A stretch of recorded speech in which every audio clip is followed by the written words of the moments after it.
त्या दिवशी आम्ही आलो होतो, त्या दिवशी जस्ट विजयी झालं म्हणून आलो होतो, त्या दिवशी शाबासकी दिली. आज आम्हाला बोलवलं आहे, सविस्तर आमच्याबरोबर चर्चा करतील आणि तो गट स्थापन करायचा असतो आणि त्याची नोंदणी करायची असते, त्या संदर्भात मार्गदर्शन करतील.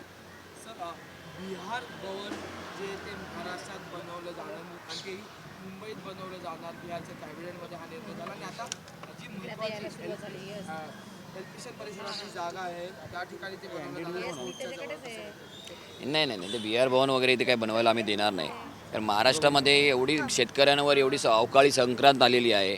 मुलांचं शिक्षण महाग झालेलं आहे, महागाई वाढलेली आहे, तरुण बेरोजगार झालेले आहेत, अनेक गोष्टी आहेत. ह्या गोष्टीकडे लक्ष द्यायचं सोडून ते 314 कोटी 20 लाख रुपये वगैरे खर्च करून काहीतरी बिहार भवन बांधणार आहे.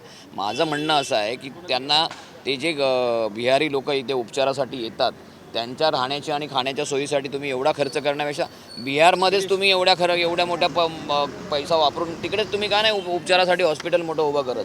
तिकडेच करा ना. इकडे आमचे प्रश्न सुटत नाहीत, तुम्ही आमच्या बोकांडी या सगळ्या गोष्टी मारू शकत नाहीत. आणि महाराष्ट्र नवनिर्माण सेना आहे तोपर्यंत हे बिहार भवन वगैरे काही होणार नाही. कोकण भवनला तुम्ही कधी जाताय काय? आता राज ठाकरे साहेबांनी आम्हाला बोलवलं आहे, त्या संदर्भात आम्हाला ते मार्गदर्शन करतील आणि त्यांच्या मार्गदर्शनानुसार पुढील दिशा ठरेल.